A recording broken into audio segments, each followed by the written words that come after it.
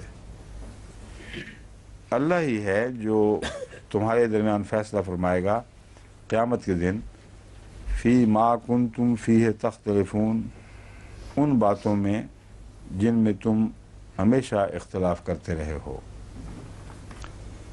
اب یہاں بینکم و بیننا نہیں فرمایا، یہ خاص توجہ کے بات قابل بات ہے، کئی جگہ یہ مضمون ہے، یہاں یہ مضمون نہیں ہے، وہ تو رد ہو ہی چکے ہیں، اور ان کے اختلاف آپس میں بہت ہیں، اور صرف حضرت محمد رسول اللہ صلی اللہ علیہ وسلم سے اختلاف نہیں ہے، وہ خود ہی پھٹے بیٹھے ہیں مختلف چیزوں میں، تو تمہیں تو اپنا ہی پتہ کچھ نہیں کہ تم کس راہ پر ہو، تم آپس میں ایک دوسرے سے بے انتہا اختلاف افتراق رکھتے ہو، بس یہ یاد رکھ لو کہ قیامت کے دن اس کا فیصلہ ضرور ہوگا اور تمہیں بتا دیا جائے گا کہ تمہارا کیا حال تھا، کتنے پانی میں تھے.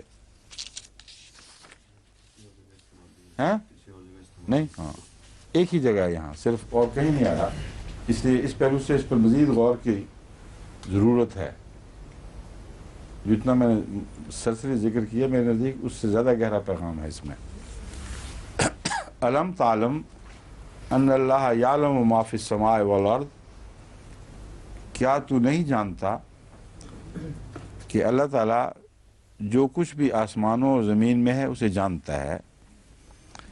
ان ذالک فی کتاب، یہ سب چیزیں، یہ تمام تر باتیں ذالکہ فی کتاب ایک تحریر میں ہیں.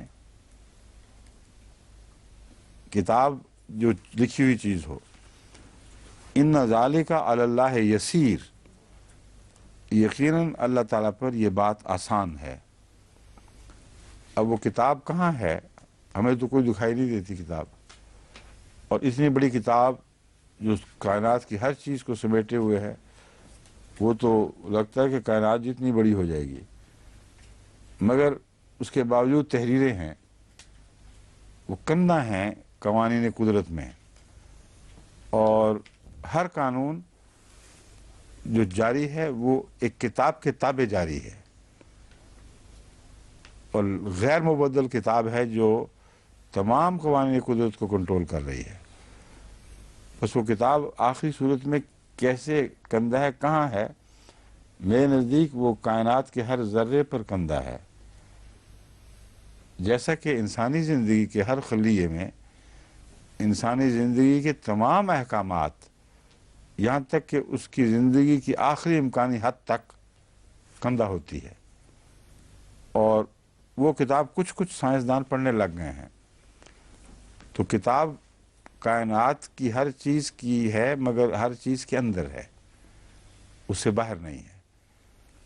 اور جو قوانین قدرت مادی دنیا میں دکھائی دے رہے ہیں، ان کے ذرات میں ان کی جو انرجی کے قوانین ہیں، ان کی شکلیں جن میں وہ گھوم رہے ہیں ذرے ایک دوسرے کے گرد وغیرہ وغیرہ، ان سب کے اندر وہ لکھی ہوئی تحریریں موجود ہیں. اور تحریر ان معنوں میں کہ جب آپ غور کرتے ہیں تو کئی چیزیں پھر وہ دکھائی دینے لگ جاتی ہیں.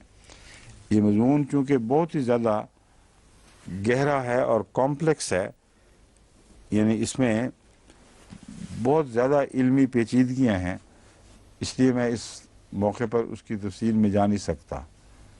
مگر میں نے مثال دے دی ہے آپ کو کہ آپ کا جسم خود گواہ ہے اس بات کا کہ کتاب ضرور ہے، مگر اس طرح کی کتاب نہیں جس طرح کہ مولوی سمجھتے ہیں کوئی بڑی سی کتاب کھولی ہوئی ہے، جب کھول دو تو ایک کنارہ ایک اس طرف چلا جاتا ہے، دوسرا کنارہ دوسری طرف چلا جاتا ہے. یہ کتاب ہر ذرے کے اندر ہے موجود، باہر جانے کی ضرورت نہیں ہے.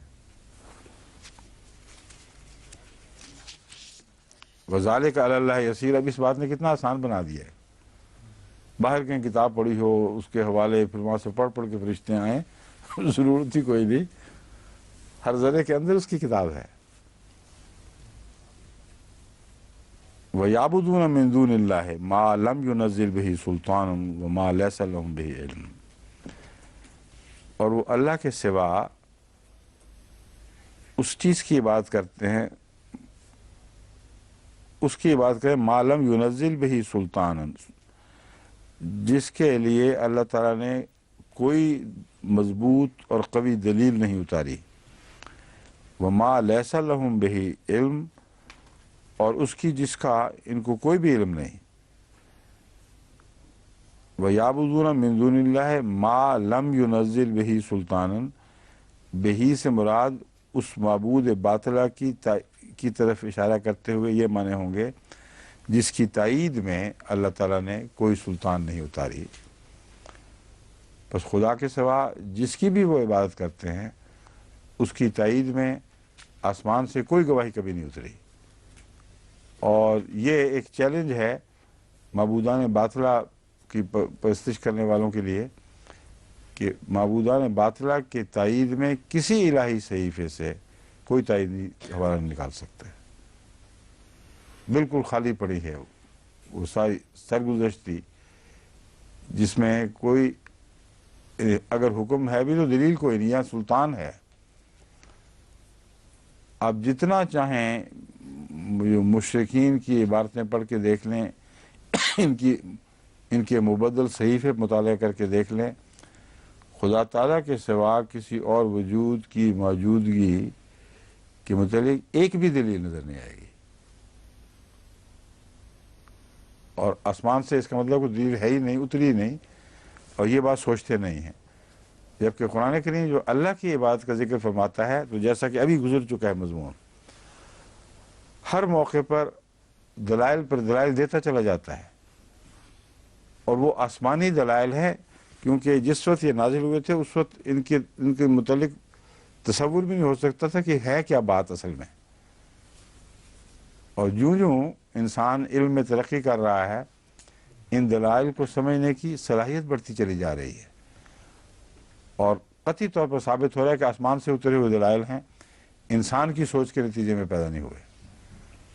ورنہ کتاب کا دعویٰ کر دینا کہ ہر چیز لکھی ہوئی ہے، اس زمانے کا انسان بھی کہیے کیا بات ہے، فرضی کہانیاں کہاں لکھی ہوئی، کہاں پڑھی ہوئی ہے. اتنی عجیب بات تھی کہ نسل بعد نسل مسلمان علماء اس کی غلط تعبیر کرتے رہے، کیونکہ ان کے لیے تھی نہیں چیز. ان کو جتنی سمجھ آ رہی تھی آسمانی دلائل کی، وہ اور دائرے میں تھی، وہ کافی تھی ان کے لیے بھی اتنی تھی دلیلیں، مگر یہ آئندہ نسلوں کے لیے بھی اتاری گئی ہیں. اور وہ دلیلیں جو ابھی ہمیں سمجھ نہیں آئیں، وہ جب تک انسان ہے اور اترتی رہیں گی. اتری ایک دفعہ ہیں، مگر ان کے معنی ہمیشہ نازل ہوتے رہیں گے. یہ وہ مضمون ہے جس کے متعلق اللہ تعالیٰ فرماتا ہے وَإِن مِّن شَيْءٍ إِلَّا عِندَنَا خَزَائِنُهُ وَمَا نُنَزِّلُهُ إِلَّا بِقَدَرٍ مَّعْلُومٍ، کہ سارے خزانے موجود ہیں، مگر ننزلو سے مراد ان کا علم ہے، ان تک رسائی ہے. خزانے تو سب یہیں زمین میں موجود ہیں، ہمیں نئے تو نہیں نازل ہو رہے ہوتے اوپر سے. فرمایا ہمارے پاس سب خزانے یہیں موجود ہیں، ہم ان کا علم یا ان سے استفادے کے لیے رسائی تمہارے لیے نازل فرماتے رہتے ہیں قدر معلوم کے مطابق، اس اندازے کے مطابق جو معین اندازہ ہے تمہاری ضرورتوں کا، اور خدا تعالیٰ کی تقدیر کے تابع وہی ہونا چاہیے، یہ قدر معلوم ہے. تو یہی مضمون ہے جو یہاں بھی چل رہا ہے کہ غیر اللہ کا جہاں تک تعلق ہے، ان کے حق میں ایک بھی دلیل آپ کسی صحیفے میں نہیں دیکھیں گے، نہ یہ ویسے اپنی طرف سے بھی بیان کر سکتے ہیں. اپنی طرف سے تو یہ نہیں فرمایا گیا، مگر مراد یہ کہ دلیل اتری کوئی نہیں ہے ہی نہیں جو جس پر یہ ہاتھ ڈال سکے. وَمَا لِلظَّالِمِينَ مِن نَصِيرٍ، اور ظالموں کے لیے کوئی مددگار نہیں ہے. وَإِذَا تُتْلَىٰ عَلَيْهِمْ آيَاتُنَا بَيِّنَاتٍ، اور جب ان پر ہماری آیات کی تلاوت کی جاتی ہے، بیناتن جو بہت کھلی کھلی ہیں، بہت روشن اور روشنی عطا کرنے والی دلائل کے والے دلائل ہیں، تعرف فی وجوہ الذین کفروا المنکر، تو ان لوگوں کے چہرے پر جن کے جو کفر کر چکے ہیں سخت ناپسندیدگی اور تکلیف کے آثار دیکھے گا. اب یہ آیت جو پہلے گزری ہے یہ ایسی آیات میں سے ایک ہے. اتنی عظیم الشان دلیل اس میں دی گئی، اتنا زبردست چیلنج دیا گیا ہے کہ ان میں سے جو کچھ عقل رکھتے ہوں گے ان کو بڑی تکلیف پہنچتی ہوگی، اب اس کا کیا جواب دیں گے. اور یہ تکلیف ان کے چہروں پر ظاہر ہو جاتی ہے اور سخت طیش میں تبدیل ہوتی ہے. بے بسی اگر دلائل کے معاملے میں عاجزی اور بے بسی ہو تو ہمیشہ یہ جو بے بسی ہے یہ سخت نفرت، غصے اور انتقام میں تبدیل ہو جایا کرتی ہے. وہ شخص جو دلائل میں قوی ہے اس کو غصہ آتا ہی نہیں، کیونکہ وہ دیکھ رہا ہوتا ہے سامنے پچھاڑ کھا کے گر گیا آدمی. جس نے پچھاڑ کھائی ہے وہی غصے میں آتا ہے. تو اگر دلائل سے ہارے تو پھر وہ مکہ بازی پہ آ جاتا ہے، پھر وہ لاٹھیاں اٹھا لیتا ہے، بندوقیں استعمال کرتا ہے، توپیں استعمال کرتا ہے. مگر یہ بے اختیاری ہے دلیل سے ہارنے کی.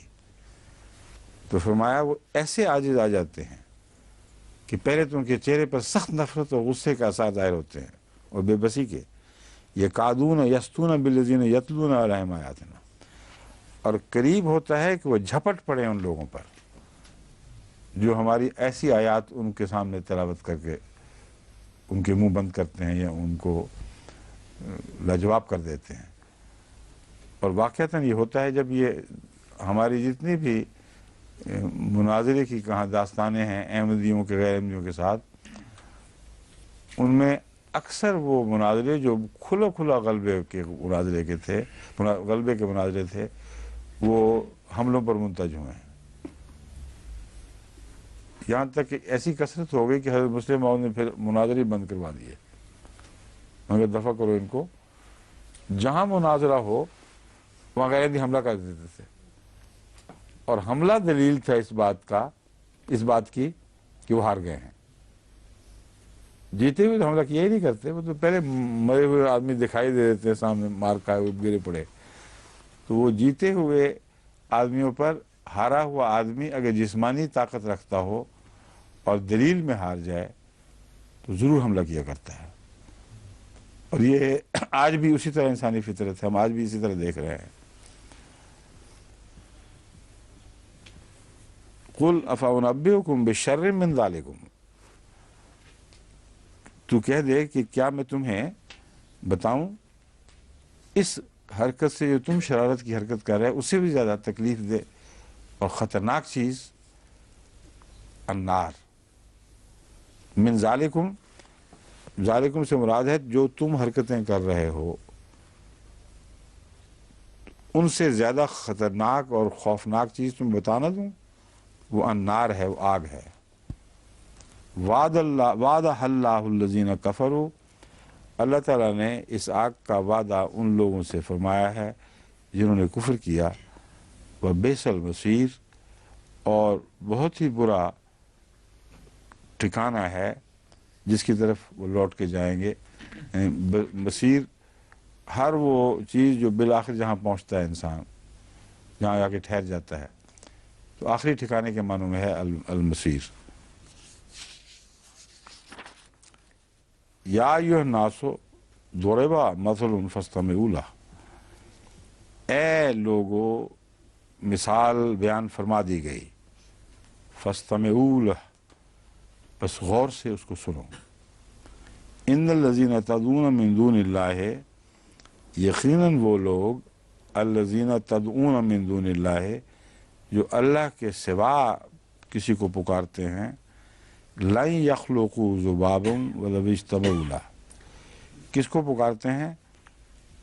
ایسے لوگوں کو پکارتے ہیں جنہوں نے ایک مکھی تک پیدا نہیں کی، نہیں کر سکیں گے. لن یخلقوا ذبابا، ایسے لوگوں کو پکارتے ہیں جو ایک مکھی تک پیدا نہیں کر سکیں گے. ولو اجتمعوا لہ، خواہ اس پر یہ تمام تر اتفاق کر کے اکٹھے ہو جائیں. یہ مستقبل میں یہ استعمال کرنا اس بات کا قطعی ثبوت ہے کہ انسان جتنی ترقی چاہے کر لے، وہ ایک مکھی جیسی بظاہر حقیر چیز جیسا زندگی کا خلیہ یونٹ نہیں بنا سکتا. حضرت مسیح موعود علیہ السلام نے اسی مضمون کو یوں بیان فرمایا، بنا سکتا نہیں ہرگز بشر ایک پاؤں کیڑے کا. ہاں، بنا سکتا نہیں ایک پاؤں کیڑے کا بشر ہرگز. تو مکھی بنانا جو ہے اس میں تو پاؤں سے بہت زیادہ چیزیں آ جاتی ہیں، تو ایک مکمل یونٹ ہے. پاؤں جیسی چیزیں تو یہ بناتے ہیں مگر پاؤں کیڑے کا پھر بھی نہیں بنا سکے. اگر کسی کے دماغ میں یہ وہم ہو کہ اس نے روبوٹ کو چلتے ہوئے دیکھا ہے، ٹانگیں ہیں، مگر وہ صفات جو ایک مکھی کی ٹانگ میں ہیں وہ روبوٹ ان سب صفات سے عاری ہوتا ہے، سوائے موشن کی ہے، موومنٹ کی صفت ہے، اس سے زیادہ اس کے اندر کوئی چیز نہیں ہے. اور بہت ہی گہرا مضمون ہے نروس سسٹم کا جو موٹو سسٹم سے تعلق ہے، انسان کی حرکت کے ساتھ، وہ اتنا حیرت انگیز نظام ہے، اس کی پھر ریفربشنگ، اس کی ریپیئر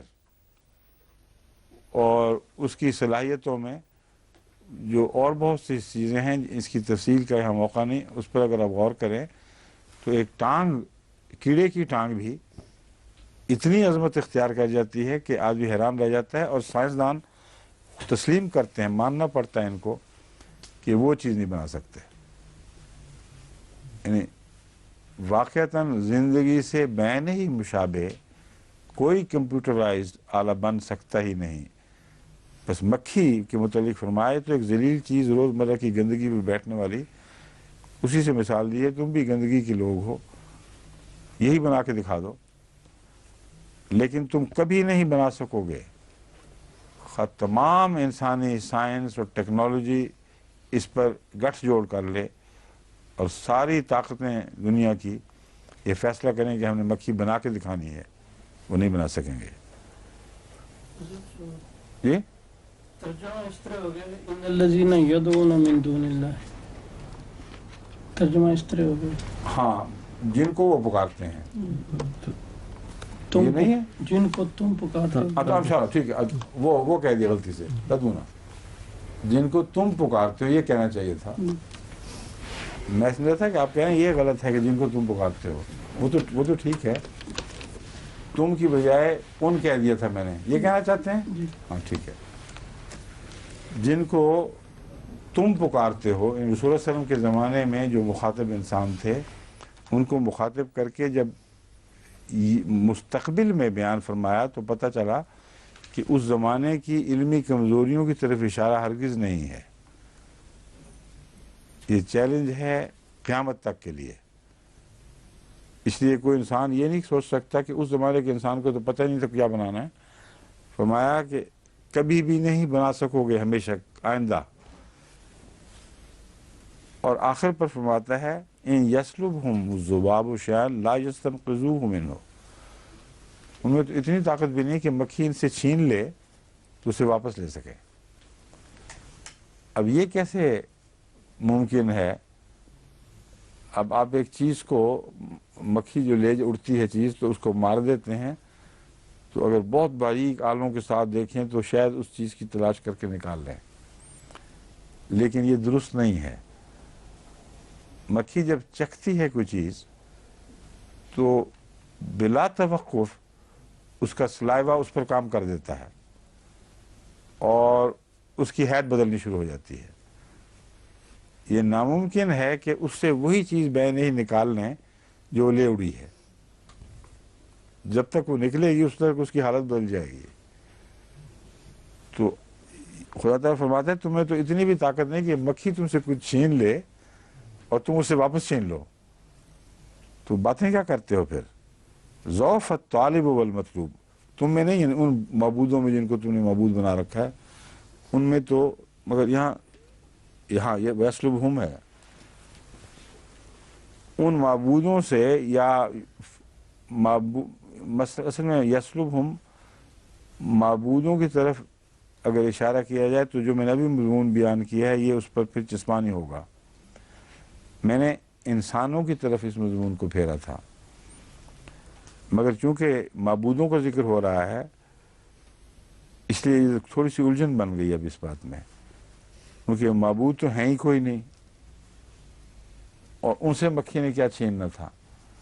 تو میرے نزدیک الناس ہیں جن کی طرف ضمیر جا رہی ہے. یا ایھا الناس ضرب مثل، اے بنی نوع انسان جن کے لیے مثال بیان کر دی گئی ہے، ان کی طرف اشارہ ہے. اب ان یسلبہم الذباب، انسانوں کا تو اپنا یہ حال ہے، معبود ان کے تو مکھی بنا ہی نہیں سکتے، مکھی ہرگز کسی طرح بھی بنا نہیں سکتے. یہاں معبود سے مراد وہ دنیا کی بڑی بڑی طاقتیں بھی آ سکتی ہیں جن کی عمل و عبادت کی جاتی ہے. وہ بڑے سے بڑا وجود جس کے سامنے تم سر جھکا دیتے ہو، اس میں یہ طاقت نہیں ہوگی کبھی بھی کہ وہ مکھی بنا سکے. وَإِن يَسْلُبْهُمُ الذُّبَابُ، بس انسان بحیثیت مجموعی اتنے کمزور ہیں کہ اگر ان سے مکھی کچھ معمولی سی چیز بھی چھین کے لے جائے تو وہ اسے واپس حاصل نہیں کر سکتے. ضعف الطالب والمطلوب، طالب بھی کمزور ہے اور مطلوب بھی کمزور ہے. اس لیے یہاں ضمیر طالب کی طرف پھیرنا عین جائز، بلکہ اگلی آیت اسی طرف اشارہ کرتی ہے. درمیان میں مطلوب کی بات شروع ہو گئی تھی. مطلوب سے مراد ہے جو ان کا مقصود جھوٹے خدا ان کے مقصود بنے ہوئے ہیں، جن کو یہ چاہتے ہیں، جن کی طلب کرتے ہیں، وہ معبودان باطلہ ہیں. صرف وہی کمزور نہیں، بلکہ جو عبادت کرنے والے ہیں، طالب ان کی بھی کمزوری کی یہ انتہا ہے کہ مکھی جو خدا نے بنائی ہے وہ ان سے کچھ تھوڑی سی چیز چھین بھی لے تو اسے کبھی اس سے واپس حاصل نہیں کر سکتے. ما قدر اللہ حق قدرے، ان لوگوں نے تو اللہ کی قدر کو پہچانا ہی نہیں جیسا کہ پہچانی جانی چاہیے تھی. اللہ کی شان اور اس کی عظمت کی جو قدر ہونی چاہیے تھی انہوں نے نہیں پہچانی. ان اللہ لقوی عزیز، یقیناً اللہ تعالیٰ بہت طاقتور اور بہت بزرگ اور غلبے والا ہے. یعنی عزیز میں بزرگی بھی ہے اور غلبہ بھی ہے اور علم بھی ہے. ان تینوں چیزوں کا مرکب لفظ عزیز ہے. اللہ یستفی من الملائکۃ رسلا، اللہ چنتا رہتا ہے من الملائکۃ فرشتوں میں سے، رسلا پیغمبر یا پیغام لے جانے والے، وہ من الناس اور لوگوں میں سے بھی چنتا رہتا ہے. ان اللہ سمیع بصیر، یقیناً اللہ تعالیٰ بہت سننے والا اور بہت دیکھنے والا ہے. اب اس آیت کو ہمارے علماء اکثر پیش کرتے ہیں اس مضمون میں کہ تم جو کہتے ہو کہ خدا تعالیٰ نے انسانوں میں سے رسول بنانے کا جو سلسلہ تھا وہ ہمیشہ کے لیے بند کر دیا ہے، تو اس آیت کو کہاں لے جاؤ گے آپ؟ ان اللہ یستفی میں ایک جاری سلسلے کا ذکر ہے، یہ نہیں فرمایا کانا یستفی کہ اللہ تعالیٰ استفا کیا کرتا تھا. اور اگر رسولن صرف ملائکہ تک بات چھوڑ دیتے تو پھر یہ اجتماع پیدا ہی نہ ہوتا. تو خدا کا ملائکہ کے ذکر کے بعد من الناس کہہ دینا واضح طور پر اس بات کی طرف اشارہ کر رہا ہے کہ اللہ تعالیٰ نے سلسلہ رسالت جن معنوں میں وہ ضروری سمجھتا ہے وہ بند نہیں کیا. نہ ضرورت کے وقت رسالت بند ہوگی، کیونکہ ان اللہ سمیع بصیر، کیونکہ اللہ تعالیٰ سننے والا بھی ہے اور بہت دیکھنے والا بھی ہے. سننے والا بعض دفعہ زمانہ پکارتا ہے ضرورت کو، یہ زمانے کی ضرورتیں پکارتی ہیں. بعض دفعہ انسان غافل ہو جائے اپنی ضرورتوں سے اور اسے خدا سے مانگنے کی کوئی ہوش نہ رہے تو اللہ نظر رکھ رہا ہوتا ہے کہ فلاں جگہ کس چیز کی ضرورت ہے. تو ہر طلب کو، خواہ وہ خاموش طلب ہو یا اونچی ہو، ہر حالت کو جس طرح بھی وہ موجود ہو، اللہ تعالیٰ دیکھ رہا ہوتا ہے، سن رہا ہوتا ہے اور دیکھ رہا ہوتا ہے. یعلم ما بین ایدیہم وما خلفہم وإلی اللہ ترجع الامور، جو کچھ ان کے سامنے ہے اور جو کچھ ان کے پیچھے ہے ان سب کو وہ جانتا ہے. بین ایدیہم وما خلفہم میں اسپیس کا مضمون بھی ہے اور ٹائم کا بھی، یعنی مکان کے لحاظ سے بھی آگے اور پیچھے جو کچھ ہے اس کو جانتا ہے، اور وقت کے لحاظ سے بھی جو پیچھے چھوڑا ہے یا وہ آگے جس طرف بڑھ رہے ہیں ان سب چیزوں کو جانتا ہے. وإلی اللہ ترجع الامور، اور بالآخر اللہ ہی کی طرف تمام معاملات لوٹائے جائیں گے. الامور میں تمام معاملات میں ہر وہ چیز آ گئی ہے جو خدا تعالیٰ نے پیدا فرمائی ہے اور اس کی باغ ڈور خدا ہی کے ہاتھ میں ہے، مگر وقتی طور پر تم سمجھتے ہو کہ وہ خدا سے آزاد الگ نظام ہے جو جاری ہے. لیکن ایسا وقت آئے گا کہ یہ سارے امور خدا کی طرف لوٹ جائیں گے اور خدا کے سوا کوئی نظام بھی دکھائی نہیں دے گا چلتا ہوا از خود.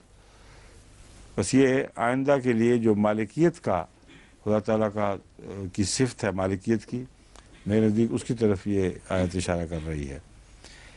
یا ایھا الذین آمنوا ارکعوا، اے وہ لوگ جو ایمان لائے ہو، رکوع کرو اور سجدہ کرو اور عبادت کرو اپنے رب کی، اور خیر نیک کام کرو تاکہ تم نجات پا جاؤ. میں چاہتا ہوں رکوع ختم ہو جائے. آج وقت ہے اتنا، چند منٹ ہے نا؟ ٹھیک ہے، 10 منٹ ہیں. اچھا، ماشاء اللہ. جاہدوا فی اللہ حق جہادہ، اللہ کی راہ میں جد و جہد کرو، حق جہادہ ہی، جیسا کہ خدا کی راہ میں جہاد کا حق ہے. یا جہاد کرو جیسا کہ خدا کی راہ میں جہاد کا حق ہے. هو اجتباکم وما جعل علیکم فی الدین من حرج، وہی ہے جس نے تمہیں چن لیا. وما جعل علیکم فی الدین من حرج، اور تم پر دین کے معاملے میں کوئی تنگی نہیں ڈالی، جس سے سینے تنگ ہوں یا ایسی چیز ہو جو تم کر نہ سکتے ہو، تمہاری طاقت سے بڑھ کر ہو. ملت ابیکم ابراہیم، تمہارے باپ ابراہیم کا دین ہے. ملت میں قوم بھی ہوتی ہے اور دین مسلک رستہ جس پہ چلا جاتا ہے. تو ملت ابیکم ابراہیم، اس کو اب دیکھنا ہے کہ اس کی گرامر میں کیا حیثیت ہے. اجتباکم وما جعل علیکم فی الدین من حرج ملت ابیکم ابراہیم. دو معنی بن سکتے ہیں کہ اس نے تمہیں چنا، اور ما جعل ملت ابراہیم، لیکن یہاں 2 واو ہونی چاہیے تھیں، صرف ایک ہی واو ہے. دوسرا مضمون یہ بنتا ہے کہ ملت ابیکم ابراہیم یہی تھی جو تمہارے باپ ابراہیم کی ملت تھی. دو دین جو تمہارے لیے خدا نے بنایا ہے اس میں کوئی حرج نہیں ہے، ویسا ہی تمہارے باپ ابراہیم کا دین بھی تھا، اور وہی دین ہے جو اب بھی اسی طرح بغیر حرج کے، اگرچہ ارتقائی صورت میں، مگر بنیادی طور پر وہی دین ہوتے ہوئے تم تک پہنچا ہے. یہ اس قسم کی جتنے بھی منسوب بیانات قرآن کریم میں ملتے ہیں، اس پر تمام مفکرین اور اہل گرامر والے لوگ غور کر کے مختلف صورتیں اس کی پیش کرتے رہتے ہیں، اور اس میں تفصیل سے اس میں گرامر کی بحث میں جانے کی ضرورت نہیں کیا محذوف ہے اس کے اندر. مگر میرے نزدیک یہ جو لفظ ہے نسب کا، یہ ثابت شدہ حقیقت ہے گرامر سے کہ کسی چیز کو نمایاں کرنے کے لیے اور اہمیت دینے کے لیے استعمال ہوتا ہے کثرت سے، اور قرآن کریم نے اکثر جگہ انہی معنوں میں استعمال کیا ہے. اس لیے کسی پہلے فعل کو ڈھونڈنے کی ضرورت نہیں کہ جس نے اس پر کام کیا ہو.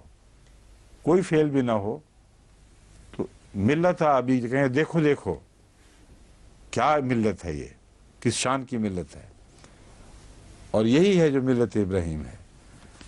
تو یہ نسب عظمت کے لیے یا کسی اہم مقام کی طرف متوجہ کرنے کے لیے اور یا کسی خطرناک چیز کی طرف متوجہ کرنے کے لیے عربی میں استعمال ہوتی ہے، اور قرآن کریم نے اس کو بڑی فصاحت و بلاغت کے ساتھ عین محل پر استعمال فرمایا ہے.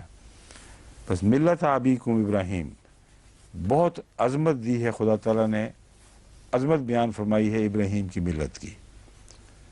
اس میں یہ تمام صفات موجود تھیں جن کا ذکر ہوا ہے. پھر فرمایا ہوا سماکم المسلمین. اس سے بعض مفسرین نے ہوا کی ضمیر حضرت ابراہیم کی طرف بھی پھیری ہے. وہ کہتے ہیں اس مضمون کا مطلب ہے ملت ابیکم ابراہیم ہوا سماکم المسلمین، اس نے تمہارا نام مسلم رکھا تھا. مگر میرے نزدیک یہ درست نہیں ہے. حضرت امام راضی نے بھی اس مسلک کو قبول نہیں کیا. یہاں ضمیر خدا تعالیٰ کی طرف پھر رہی ہے. ہوا سماکم المسلمین من قبل و فی ھذا. ابراہیم کو بھی خدا ہی نے مسلم قرار دیا تھا، اور جہاں تک میں نے تلاش کیا ہے حضرت ابراہیم سے پہلے کسی نبی کے متعلق لفظ مسلم استعمال نہیں ہوا. کہیں ہوا ہے؟ اور وہاں اول المسلمین تو رسول اللہ صلی اللہ علیہ وسلم کے متعلق آتا ہے، مگر حضرت ابراہیم کے متعلق اسلم قال اسلم قال اسلم تو وہ مسلمان کے معنی ہے. تو مراد یہ ہے، تاریخ ہے لفظ اسلام کی. ابراہیم کی ملت ایسی عظیم الشان تھی کہ خدا تعالیٰ نے اس سے پہلے ابراہیم کو لفظ مسلم کے تابع شمار کر کے تمہاری بنیاد ڈالی تھی. من قبل سے مراد یہ ہے تمہارے مسلمان کہلانے کی بنیاد اس زمانے سے پڑی ہوئی ہے جب ابراہیم کو خدا تعالیٰ نے پہلی بار ہر پہلو سے مسلم قرار دے دیا. تو ہوا سماکم، وہی اللہ ہے جس نے تمہیں مسلمان کا نام دیا، مسلمین کا نام دیا، من قبل و فی ھذا، اس کتاب سے پہلے اور اس کتاب میں بھی. کتاب سے پہلے ابراہیم کے زمانے میں یہ نام ملتا ہے، جیسا کہ میں نے اس آیت کا حوالہ دیا ہے. لِیَکُونَ الرَّسُولُ شَہِیدًا عَلَیکُم، تاکہ رسول تم پر شہید بن جائے. اب ابراہیم سے جو لوگ باقی بچے ہیں ان پر شہید قرار دیا گیا ہے. جو نوح والے تھے جو مسلمان نہیں کہلائے ظاہری طور پر، یا آدم کے دوسرے بچے، ان کا ذکر نہیں ملتا. اس کی وجہ یہ ہے کہ حضرت ابراہیم کے بعد یہ تمام دنیا پر دین ابراہیمی کا تسلط ہوا ہے، اور باقی سب دین یا پہلے ہی مٹ چکے تھے اور بگڑی ہوئی صورتیں تھیں، یا حضرت ابراہیم کے بعد پھر وہ رفتہ رفتہ سوکھ گئے، جیسے شاخیں سوکھ جاتی ہیں، اور تمام مستقبل کا نظام ابراہیم کے ساتھ مسلط ہو گیا، متعلق ہو گیا. اور ابراہیمی پرندے ہی ہیں جنہوں نے تمام دنیا پھر روحانی حکومت کرنی تھی. اور وہ جو ارنی کیف تحیی الموتیٰ کا مضمون پرندوں کی صورت میں دکھایا گیا، اس میں بھی شمال، جنوب، مشرق، مغرب پرندوں کا پھیلانا یہ ثابت کرتا ہے کہ خدا کے نزدیک ایک ایسا دور آنا تھا جب کہ ابراہیمی دین ہی سب دنیا کا دین بننا تھا، مگر براہ راست نہیں، حضرت صلی اللہ علیہ وسلم کے وسیلے سے، آپ کے واسطے اور آپ کے رستے سے. تو فرمایا اس مضمون کو سمجھ لیں تو پھر یہ مضمون کھل جاتا ہے، تاکہ تو اے رسول، لیکون الرسول ہو، تاکہ تو نہیں، تاکہ الرسول محمد رسول اللہ شہیدن علیکم، تم سب پر گواہ بن جائیں، تم سب پر نگران ہو جائیں. اگر ابراہیم کی نسل کے سوا کوئی اور قابل ذکر نسل ہوتی تو پھر یہاں سب پر نگران ہونے کا مضمون آ ہی نہیں سکتا تھا. اس لیے تمام بنی نوع انسان جو مذہب کے تابع ہیں وہ ابراہیمی دین ملت کے اس ارتقائی صورت میں ابراہیمی ملت کے تابع ہوئے، جو حضرت صلی اللہ علیہ وسلم کے زمانے میں اپنے عروج کو پہنچی ہے. پھر وَتَكُونُوا شُهَدَاءَ عَلَى النَّاسِ، اب دیکھیں صرف ابراہیم کی اولاد پر گواہی نہیں ہے، وہ اے مسلمانوں، خدا تعالیٰ نے یہ ایسا کیا ہے تاکہ محمد رسول اللہ سب پر گواہ ہو جائیں، اور تم پر گواہ ہو جائیں، سب پر نہیں، تم پر، یا تم پر نگران بن جائیں، اور تم تمام بنی نوع انسان کے نگران بن جاؤ. تو اسلام کو جو آخری غلبہ ہے جس میں اسلام ہی تمام دنیا کا مذہب ہوگا اور مسلمان ہی بنی نوع انسان کے اخلاق اور روحانی ضرورتوں کے اوپر نگران بنا دیے جائیں گے، یہ وہ وعدہ ہے جو اس میں کیا گیا ہے. فاقیموا الصلاۃ، بس اسے حاصل کرنا ہے تو عبادت کرو،